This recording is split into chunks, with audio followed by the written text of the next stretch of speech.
Welcome to the 21st episode of Advanced English. With me, Dr. CD, World Records, Hidden Dangers, and Antarctic Adventures, Unveiling the Extraordinary in the Ordinary. I'm going to start out by reviewing the vocabulary words from last week. Don't worry, though, because the objective here is to understand the question because you know the vocabulary words. I really don't care about the question. The questions are deep and could have a whole essay to write about maybe, but you can also just answer them in a short answer. So if you know what pivotal and commerce means, you should be able to answer the question easily. If you don't, you probably can't answer the question. So can you think of a technological advancement that played a pivotal role in how people conduct commerce today? Remember, these are the words from last week. And if you know that pivotal means crucial, commerce means buying and selling things, you can answer with some sort of online shopping or digital payment system. Something real short could suffice. How do maritime laws underpin international trade? Again, if you don't know what maritime means, you won't be able to answer the question. Again, this question could go really deep, but underpin, remember, means support. Maritime means about the ocean and the seas. So you could answer something about who has jurisdiction over international waters or claim to water abroad or something like that. So in what ways has the internet helped to streamline the buying and selling of goods? Again, you could probably just say online shopping, but streamline the buying and selling of goods, right? A digital platform to buy and sell, just quick pay. Right? Streamline is to make something really efficient and go directly. I mean, the word streamline should just kind of feel like its meaning. Some words don't. Words like underpin, that sounds like support. It's under and it pins. So, and streamline is like put it in a stream and go directly somewhere, make it efficient. These are the same words from the same exercise from last week. This is how I'm starting out today's lesson. I think I will just recap from last week to make sure we get it. So I'm going to go through them quickly. The invention of the steam engine was a pivotal moment in the history of transportation. The company plans to streamline their ordering process to improve customer satisfaction. Ancient civilizations relied on maritime activities for trade and expansion. The principles of justice underpin the legal system in many countries. With the rise of the internet, commerce has expanded beyond traditional markets to include digital platforms. So today we have a record, as I usually do, records, world records. I like to just build off of that. I've been doing lots of different countries. And remember that my students that I teach on the weekend are from China. So every once in a while, I get to test them on some geography and history. I try to always introduce geography and history about either where the person is from or the world record took place. And Luoyang, an immense peony-shaped lantern, set a new world record, showcasing unparalleled craftsmanship and ingenuity. So we have different words here, a shorter reading to start us off, but packed with some new vocabulary words. Immense, something like large or vast, a lot of, that sort of adjective. It could be used for uncountable and countable nouns. I believe it has a wide range. It has immense usage. And showcase is a verb. Showcase is also a noun, but showcasing here is a verb. Does it mean to show? Yes, but not just show. Showcase is literally a case to show something in. Like at a museum is going to have a showcase, or a jewelry store that's a showcase.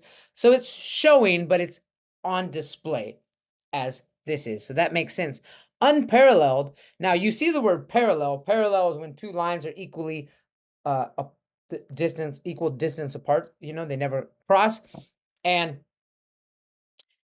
that does, in this context, there is a relationship between parallel and unparalleled. To be unparalleled means there's no one like you, right? To be parallel means there's something this. In this case, there is no other lantern at all, let alone a flower-shaped lantern like this, that it's unparalleled, meaning it's the world record. It hasn't it's never been done, and there's nothing else that compares to it.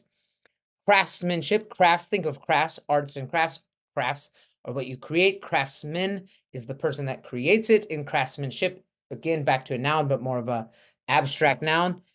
And we have ingenuity. Ingenuity, you might see the word genuine, but it's more genius, I think, would be the word to associate it with. Ingenuity is the ability to kind of be creative, innovative, and create things with intelligence.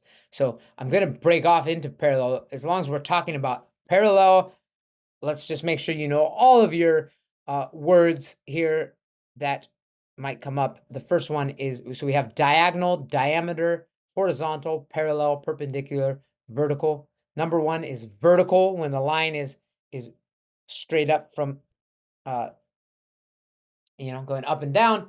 And this one is horizontal. Notice it's pronounced horizontal, but take off the T-A-L and it's horizon, right? The horizon is where the sun sets, and you see the line where the sky meets the earth, or sky meets the ocean.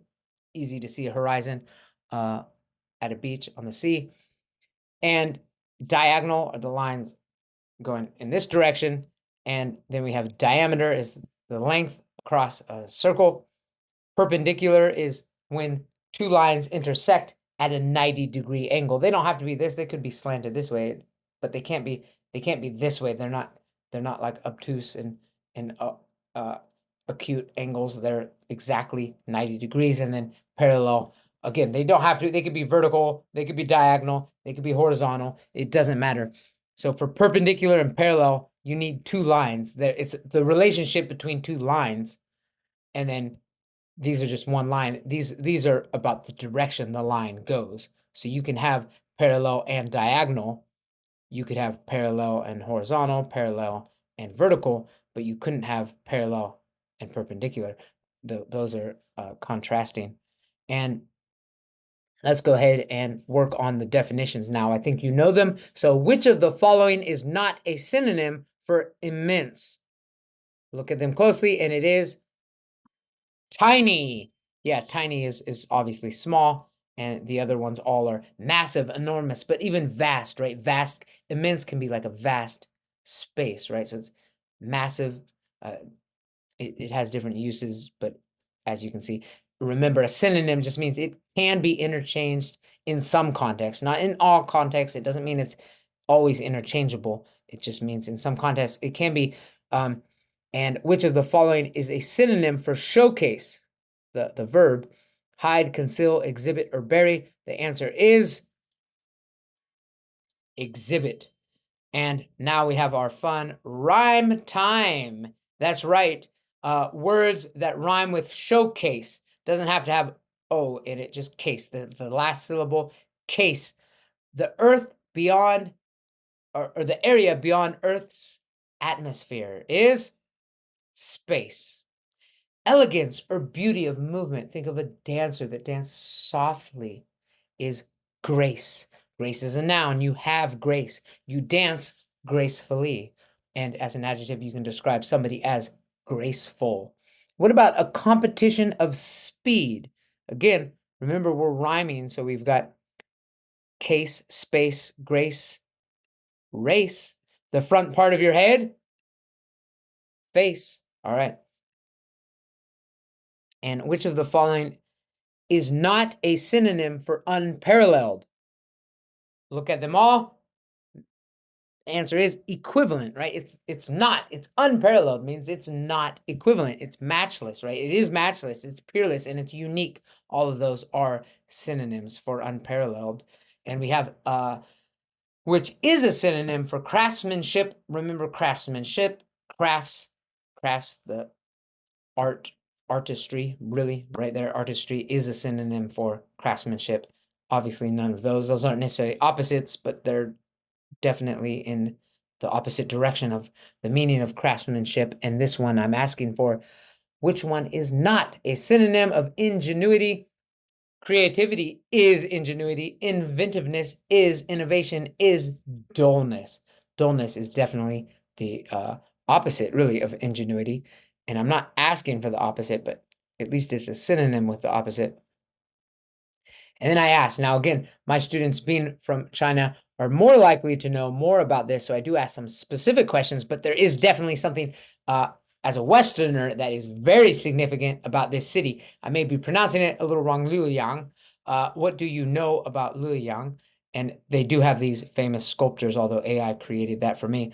And I asked, Luoyang is one of the 4 great ancient capitals of China. For which of the following dynasties was it not a capital? And it was a capital for many different dynasties, 13 or more. But the Qing dynasty, that one kind of most recently, was definitely Beijing. And besides Luoyang, what are the other 3 the great ancient capitals of China? And the answers are Beijing, Xi'an, and Nanjing. And in which province is Luoyang located? The answer is Hunan, right? Those are all different. They kind of had some similar sounds. And if you did know that, or you didn't know that, can you tell me which one of those provinces are Hunan? And it is number 4. And the next question is, what is the name of the famous temple in, actually, I should say in Hunan. I don't think it is in that city specifically. Those are all famous temples. And then I asked, why is it so famous to Westerners? So this actually could be easier to answer. I had a lot of my Chinese students didn't know the name, but once you hear Westerner, there's only one temple that seems very famous. It's the Shaolin Temple. And why? Why is the Shaolin Temple so famous? Well, the Shaolin Temple is famous worldwide for its kung fu, blending martial arts with deep spiritual practices. In the West, movies have showcased the thrilling action and skill of kung fu, making it a symbol of Chinese culture. And I say this, I mean, I tell my students too, I mean, I know growing up, we were scared of Chinese people because we thought they all knew kung fu. And often in the movies, the kung fu master is depicted as somebody that's very, calm, composed, and just out of nowhere, they could snap your hyoid bone with a single chop. So, I explain that. I mean, it's to me, it's something that if I were Chinese, I would be very proud of. Kung fu, it just seems like such a cool thing. We've all grown up watching these kung fu movies, and they cross culture and or cross. I mean, you've got Kung Fu Panda. Obviously, some are jokes. You see things. I mean, they meet. There's serious. In romance. Every genre. It is its own genre, and within Kung Fu, you have assortment of every genre too. So it's just a huge part, and it's not as big a part perhaps of the Chinese culture. So I liked asking them, and I can ask you too. How do you think Kung Fu and the Shaolin Temple are viewed differently in China compared to the West? I think they are less. They have less kind of awe towards the Kung Fu nature, but it's just a respectful Buddhist temple that, I don't think it has the same allure that it does to Westerners. What aspect of Kung Fu or the Shaolin Temple do you believe are most important or misunderstood by people outside of China? I mean, there's a lot of interest, being a Buddhist temple, of course,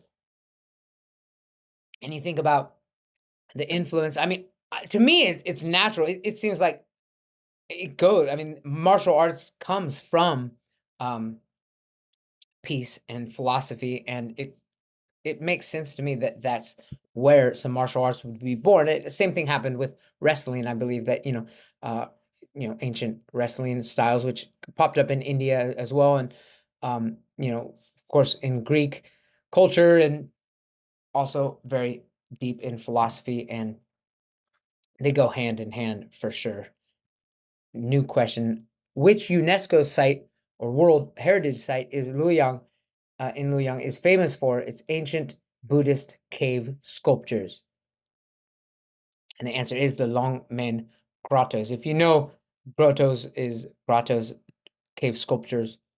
If you're Chinese, you might know that word. It looks like Longmen, but that's a Chinese word, like Longmen. But there, from last week, I asked, do you know what UNESCO stands for? So you can tell me if you know. Remember? Do you remember? I'll start out with the UN, which is literally the same as the UN, United Nations. That last one, let's talk about that last one, is organization. These three are adjectives that describe organization. The first one is education, but it has to be an adjective. What is the adjective form of education? Not educate. Educate is a verb, but educational. What about S? Think of S is things, technology and biology and chemistry and physics and all of those are science. What is the adjective for science? Scientific. What about the last one? C, thinking about, traditions and peoples, and that is culture. What is the adjective for culture? Is cultural. So there we go. And we'll ask another question. Which of the following dynasties was Luoyang not the capital of? Again, it was the capital of Han Dynasty, but not Western Han Dynasty. It was only the capital of Eastern Han Dynasty. But I wouldn't expect somebody who's not Chinese or Chinese history major to know that. So we have diagonal, horizontal, parallel, perpendicular, vertical. We just learned these. Do you know which line or lines are diagonal? The red ones. What about horizontal? The blue ones. What about parallel? The green ones. And what about perpendicular? The blue and the green. What about vertical? The green. All right.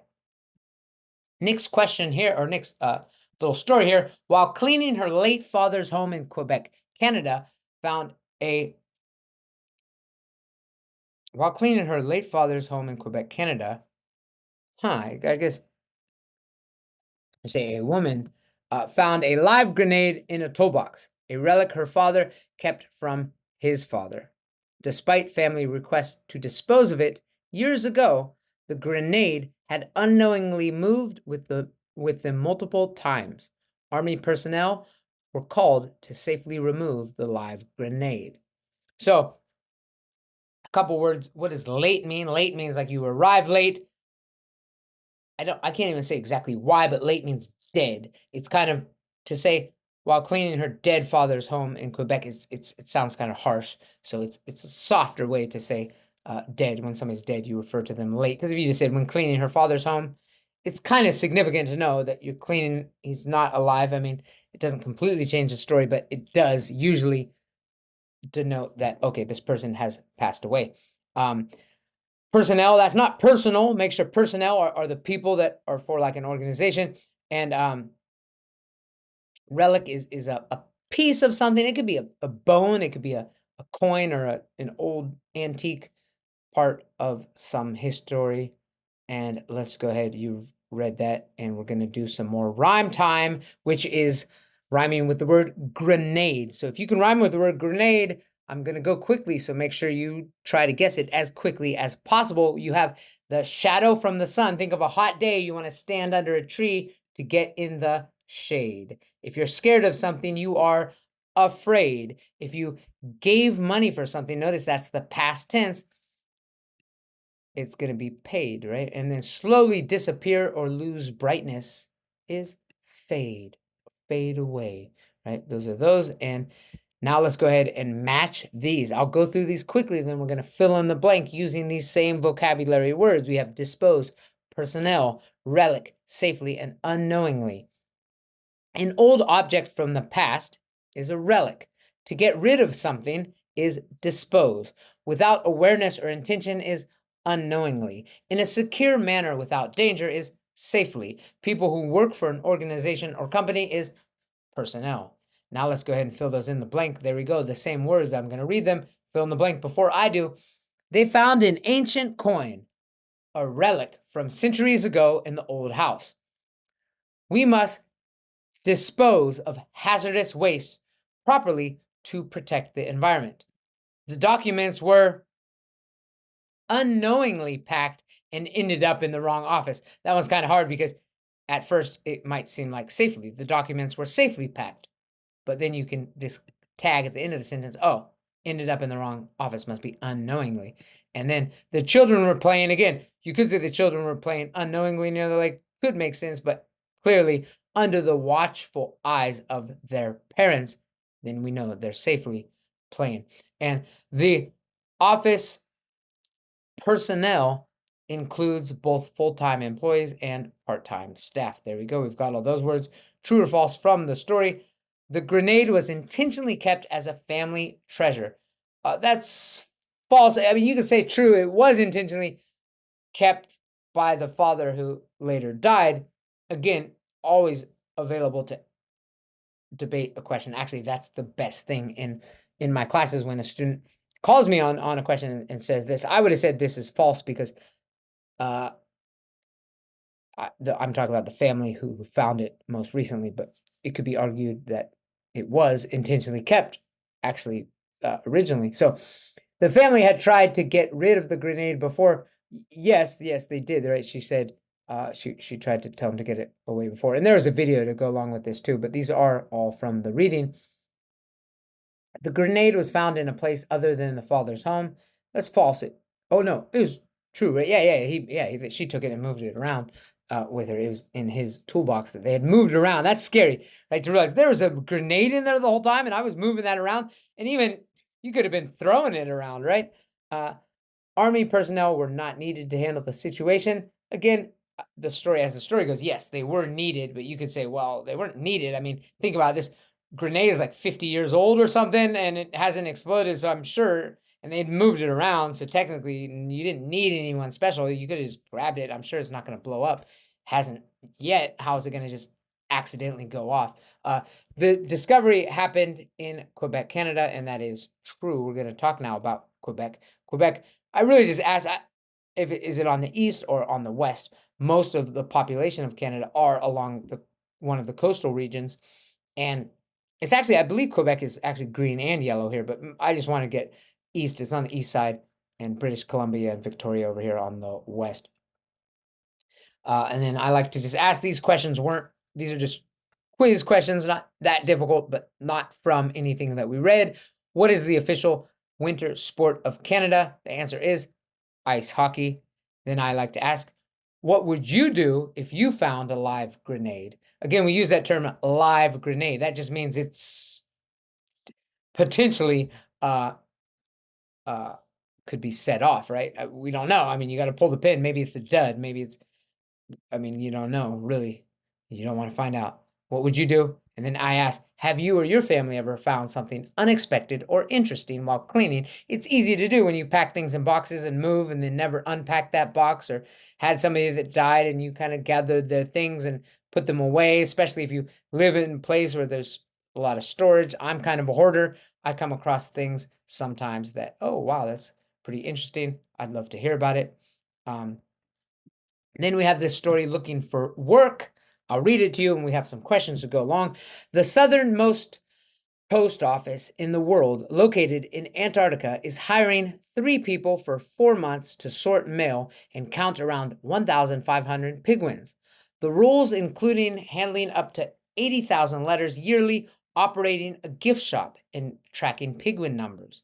Candidates must adapt to limited amenities and the intense smell of guano.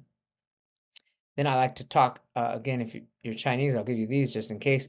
You can look at these to help you out. We have Antarctica, Argentina, Australia, Madagascar, New Zealand, South Africa. It's good to get a different perspective. We're not looking at the Earth from the South Pole often, so it's a good way to look at it. Are you able to identify the countries on this scale here? Number 1 is Argentina.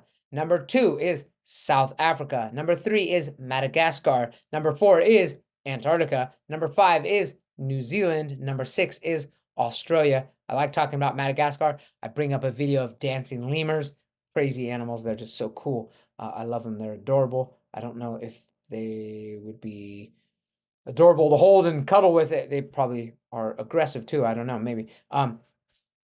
What is guano? We talked about that. Well, guano is a fancy word for bird or bat poop. But it's not just any poop. It's like gold for farmers. This special fertilizer has been enriching soils for centuries, packed with nutrients that make crops grow big and strong. The story of guano is as interesting as it gets. In the 19th century, guano was so valuable that countries even fought wars over islands piled high with it. Imagine that. Wars over bird droppings. These islands, particularly off the coast of South America, were treasure troves because the poop there had piled up for thousands of years undisturbed. So the next time you hear about guano, remember it's not just about penguins in Antarctica marking their territory, it's about a poop that changed the world one crop at a time. So that's just a cute little thing. Yeah, true. I actually use some bat poop, bird poop. I like birds. I like birds on my land actually because they poop so much. And I actually encourage them to eat my bananas. I have a bunch of bananas right now growing. I actually like to wait. Either I eat them when they're green, I boil them, eat them in soups like that, or I let it turn yellow. I'm not going to eat them all. I let them turn yellow and actually let the birds eat the first couple of them. I love birds. I get people all the time telling me oh, well, they don't want the birds on that. I love the birds on my land. Plus, the birds poop. The poop is good fertilizer. Also, they poop seeds from other places. I get all kinds of papaya trees just pop up all over the place. I'm not planting them. I don't need to plant them. I have like an endless supply all the time of papayas because I have such a large birds sanctuary here, really, from all the other people that don't like them. So, where is the southernmost post office in the world located? The answer is Antarctica. How long is the employment period for the position at the post office? 4 months.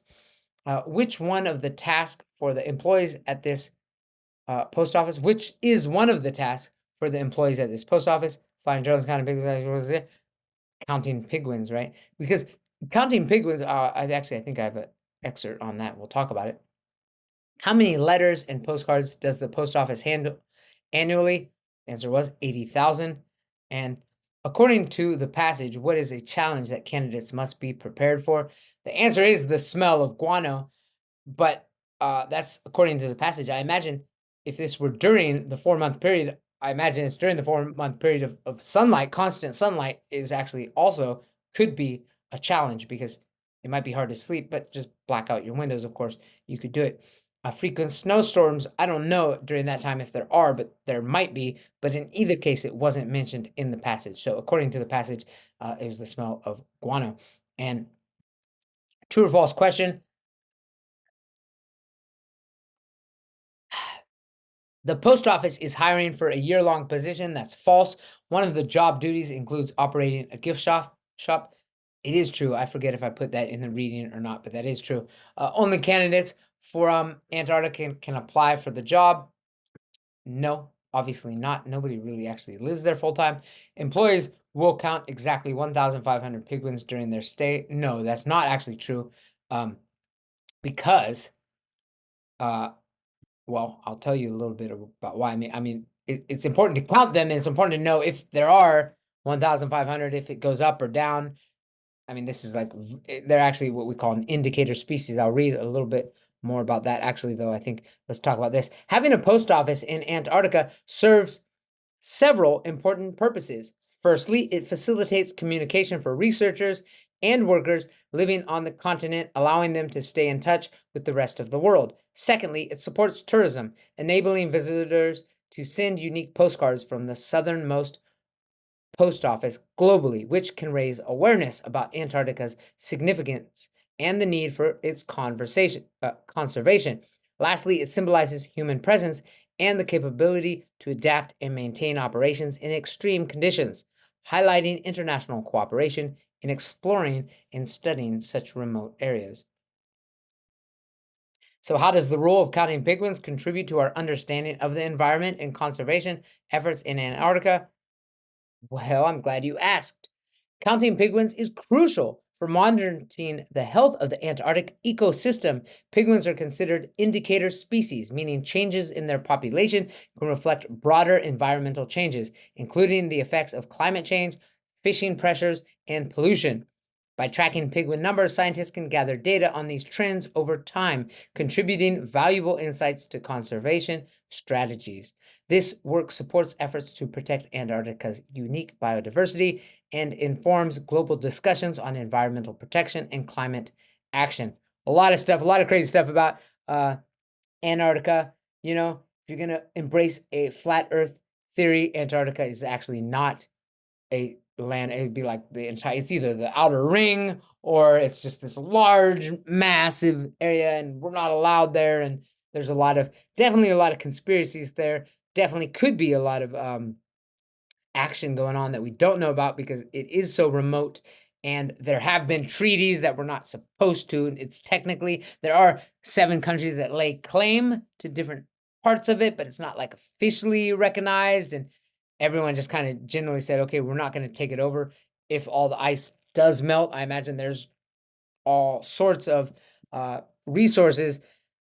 People, basically, it could cause a world war if that's where people were trying to, you know, uh, populate or claim, because nobody has claimed it. That could be the final frontier, not North America or in South America, as many had thought. So, what is not found in Antarctica? The answer is polar bears. Right, polar bears are in the north. I like drawing pictures of polar bears and penguins, or showing them and asking what's wrong. Some people don't recognize that penguins are in the South Pole, polar bears are in the north. It's not that they couldn't live. I wouldn't mind just swapping them out or something, trying to do something, see how that manages, how they manage. So, Antarctica is the only continent without what? And trees, actually. I mean, you probably could plant a tree in spring and it would start to grow, but I think it would probably die, or I don't know. They don't have trees. That's the matter of fact. I'm not saying you couldn't grow a tree there under certain uh, conditions that you kind of forced, but there are no trees. What unique phenomenon occurs in Antarctica during its summer? We talked about it a little bit. That is 24-hour daylight. Of course, 24-hour daylight, only summer solstice really close to it. It's not going to have 6 months of daylight. Like, it's not 6 months of 24-hour daylight, but it peaks out at 24-hour daylight. Um, and what is buried beneath the ice in Antarctica that fascinates scientists? A frozen dragon? No, of course not. These are just kind of funny ones. It's lakes and rivers and probably much more. I do have a homework assignment for those who want to do some homework.